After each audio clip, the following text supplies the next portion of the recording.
Welcome to Save As Ability, a podcast to educate and inform you about disability employment issues.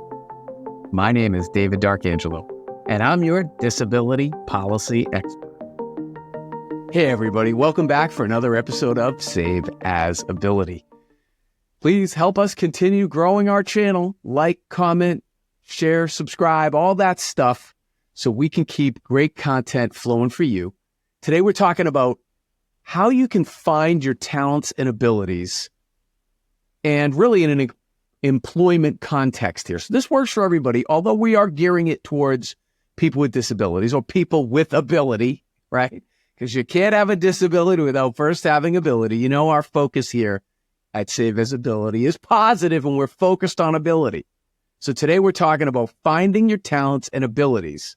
So let's start with, all right, so how do you identify strengths that add value in an employment situation? The first thing to do is let's remember that it's not just about the employee or prospective employee, and it's not just about the employer or prospective employer. It's about both. You gotta have both, okay? So that's the first thing, is to go in recognizing that there's a relationship here that you're trying to get into, all right? And really, we want to focus on the fact that everyone ever born, who will be born, who is here now, everyone has unique talents that bring value. Everybody has ability. So that's what we're focused on. So the number one thing is to start by recognizing where your abilities align with a particular employer's needs or workplace needs. So what I'd ask you to do is literally on a piece of paper, write down, here's what I'm good at, and then write down, here's what I like. And it's a matter of mixing those two things together. So you say, well, okay, I like this and I'm pretty good at it. Ideally, it will be, well, I'm great at this and I love it. Great. If you can do that, then you know what to do. But we also want to be ruling things out. Like, I'm not very good at this and I don't like it. Okay, great. I'm not going to pursue that. All right. And so whether it's, doing analytical thinking about it or whatever you need to do, there's plenty of resources out there to discover that, whether it's the Myers-Briggs or a DISC assessment, or there's all these other tools, many of them free that you can get. I would go through that because it's all about recognizing where your abilities align with that employer and the workplace. That's what we're trying to do, is put that together there.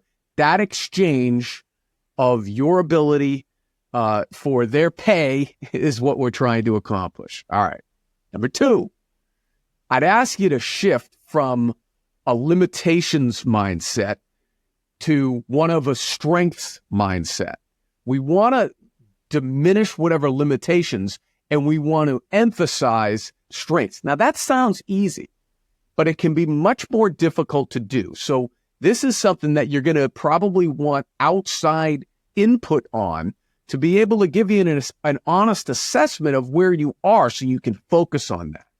So in employment, we want to, again, focus not on limitations. We want to focus on our strengths all throughout that hiring process. And when you're looking for the job, all about that has to be positive and focused on what you can do, not what you can't do. The last thing somebody interviewing or, some part of the employment process, the last thing they want to hear is things you can't do.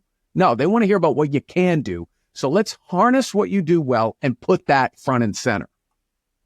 All right, number three, we want to explore new roles to discover our abilities as fully as we can. So this is a little bit difficult. We want to go outside of our comfort zone a little bit, and we want to find what those talents are and those abilities are. And the only way you're going to do that is by exploration. And sometimes that exploration means trying different things that you don't necessarily love, but you don't know if you love it until you try it. So you've heard me talk about it many times, but it starts with mentoring and then interning, and then the interviewing itself is part of it, and then getting a job, and then staying upwardly mobile. So it's not any one snapshot in time.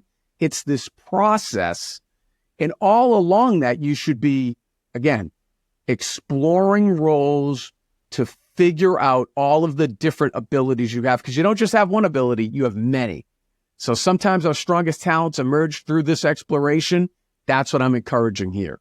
And again, go outside your comfort zone, get outside input on it as well. All right, and finally, number 4. This is really something we've talked about too. Turn challenges into opportunities. Sounds easy, sounds nice, but it's harder to do, but you can do it, because really, what are challenges? That adversity gives you an opportunity to build resilience, be adaptable, show flexibility, problem solving. These are all qualities that employers love. They love employees that can think and react and, do all of the things that it takes to overcome challenges, because that's part of the nature of business, is adapting and overcoming those challenges to make sure you're supplying the products or services that really are what's going to make the company money. So instead of viewing things as a limitation, I'd ask you to look at them as an asset. But it's only an asset if you work through it. So when you're going through those difficult times, say to yourself, well, I'm going to be better off for this. Okay, I'm going to be better off persevering through this, because now I'll have that experience. I'll know how to do it better next time. All right. So it's really kind of a policy that I've been working on and trying to put forward public policy wise, is trying to turn these disabilities, which are generally archetypal metaphor perceived as, not as great as they, trying to turn those into qualifications. Your disability as a qualification instead of something that maybe is viewed another way.